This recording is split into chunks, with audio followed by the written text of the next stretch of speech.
দশে মেলে করি কাজ, হারি জিতি নাহিলাজ। এই প্রবাদটিকেই সোলার এনার্জিতে প্রয়োগ করলে কেমন হয়? অর্থাৎ প্রতিটি বিল্ডিং এর ছাদে থাকবে সোলার, আর সেই সোলারের শক্তিগুলোকে এক জায়গায় করে তৈরি করা হবে মহাশক্তি। আর সেই মহাশক্তিতে চলবে দিনের বেলায় পরিচালিত বিভিন্ন স্কুল, কলেজ, মাদ্রাসা, অফিস, দোকান ইত্যাদি। সোলার সিস্টেমের এই পদ্ধতিটিকে বলা হয় কমিউনিটি সোলার সিস্টেম। বিশ্বের অনেক দেশে এই কমিউনিটি সোলার সিস্টেম বেশ জনপ্রিয় এবং ব্যাপক সফলতাও পেয়েছে। আমাদের বাংলাদেশেও কিন্তু এই কমিউনিটি সোলার সিস্টেমের দারুণ সম্ভাবনা রয়েছে। কারণ ভৌগোলিক অবস্থানগত দিক থেকে আমাদের বাংলাদেশে দিন এবং রাতের সময়ের ব্যবধান কিন্তু খুব বেশি নয়। অর্থাৎ আমরা 24 ঘন্টার প্রায় অর্ধেক সময় কিন্তু দিনের আলো পাই, অর্থাৎ সূর্যের আলো পাই, এবং সেই সূর্যের আলো থেকে কিন্তু বিদ্যুৎ উৎপন্ন হচ্ছে। এখন আমাদের দেশে যদি এরকম কমিউনিটি সোলার সিস্টেম চালু করা যায়, তাহলে এটি কিন্তু বিদ্যুৎ খাতে ব্যাপক ভূমিকা রাখতে পারে। বিষয়টি একটু ক্লিয়ার করি। এই কমিউনিটি সিস্টেম হবে এলাকা ভিত্তিক কিংবা শহর ভিত্তিক। অর্থাৎ প্রথমে একটি এলাকা নির্বাচন করা হবে এবং সেই এলাকায় 1000টি ছাদ নির্বাচন করা হবে এবং সেই ছাদে স্থাপন করা হবে সোলার সিস্টেম। এবং টার্গেট নেওয়া হবে যে প্রতিটি ছাদ থেকে কমপক্ষে 10,000 ওয়াট করে বিদ্যুৎ উৎপাদন করা হবে এবং এই উৎপাদিত বিদ্যুৎকে একটি সোলার হাবে নিয়ে সেখানে একটি বড় বিদ্যুৎ উৎস তৈরি করা হবে। এবার চিন্তা করুন, যদি 1000 ছাদ থেকে 10,000 ওয়াট করে বিদ্যুৎ উৎপাদন করা হয়, তাহলে 1000 ছাদের এই যোগফল কত আসে? প্রায় 1 কোটি ওয়াট বা 10 মেগাওয়াট। অর্থাৎ আমি যদি এখানে 20% লস ধরি, তাহলেও এটি দাঁড়ায় 8 মেগাওয়াট। এভাবে অসংখ্য এলাকা থেকে যদি প্রতিদিন 8 মেগাওয়াট করে বিদ্যুৎ গ্রিডে যুক্ত হয়, তাহলে কি পরিমাণ বাড়তি বিদ্যুৎ বাংলাদেশে গ্রিডে যুক্ত হচ্ছে সেটা আপনি একবার ভাবুন। এখানে আরো একটি প্রশ্ন থেকেই যায়, সেটা হলো এই সোলার কে দেবে, অথবা এই সোলারের শক্তিগুলোকে এক জায়গায় করে কে আবার এটাকে সাপ্লাই করবে? হ্যাঁ, এটা হবে একটি প্রজেক্টের অধীনে, অর্থাৎ যে কোনো একটি প্রকল্পের অধীনে। এটা সরকারি হতে পারে, বেসরকারি হতে পারে। এই প্রকল্পর দায়িত্ব হচ্ছে ফ্রি সোলার সাপ্লাই করা এবং সেই সোলার শক্তিগুলোকে এক জায়গায় করে এটাকে ব্যবহার উপযোগী হিসেবে তৈরি করা।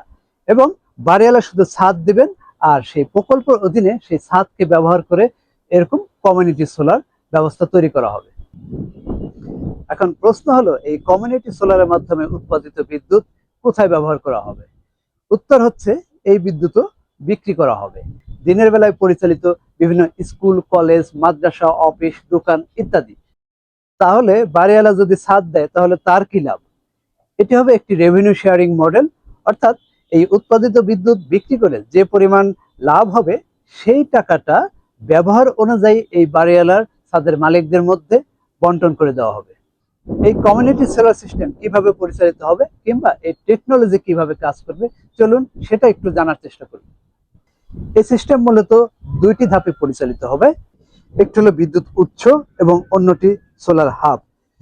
প্রতিটি ছাদ থেকে সোলারের মাধ্যমে উৎপাদিত বিদ্যুৎ একটি বিশেষ সরবরাহ লাইনের মাধ্যমে নিয়ে যাওয়া হবে একটি কেন্দ্রীয় ব্যবস্থাপনায়, যেখানে রয়েছে সোলার হাব। এবং প্রতিটি ছাদ থেকে আসা বিদ্যুৎকে সোলার হাবের মাধ্যমে এক জায়গায় করে তৈরি করা হবে একটি বৃহত্তর বিদ্যুৎ উৎস বা ভান্ডার।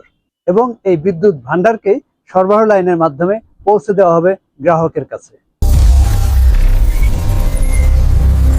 এখানে ব্যাটারির মাধ্যমে কয়েক ঘন্টার বিদ্যুৎ ব্যাকআপ সিস্টেম তৈরি করা যেতে পারে, যেন মেঘলা দিনে কিংবা সন্ধ্যার পরেও কিছুক্ষণ বিদ্যুৎ সেবা চলমান রাখা যায়। এবং দিন শেষে এই সোলারের শক্তি যখন কমে আসবে, তখন অটোমেটিক্যালি মেইন গ্রিড সিস্টেমের মাধ্যমে বিদ্যুৎ সরবরাহ শুরু হবে। এখানে ব্যবহার করা হবে স্মার্ট প্রযুক্তি, যেখানে থাকবে স্মার্ট মিটারিং কিংবা স্মার্ট ডিস্ট্রিবিউশন সিস্টেম।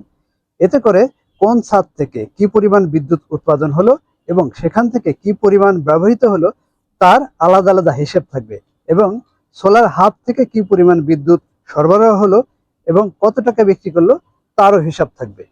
এভাবেই এই স্মার্ট সিস্টেমের সহযোগিতায় এটিকে রেভিনিউ শেয়ারিং মডেলের ক্ষেত্রে কাজে লাগানো হবে।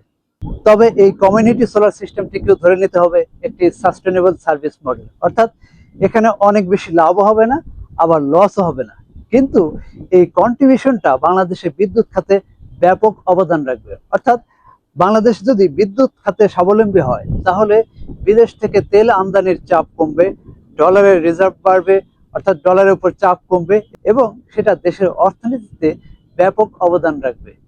তাই অনেক বেশি লাভের আশা না করে আসুন আমরা এরকম একটি কমিউনিটি সোলার ব্যবস্থা আমাদের দেশে চালু করা যায় কিনা সে ব্যাপারে একটু ভাবি।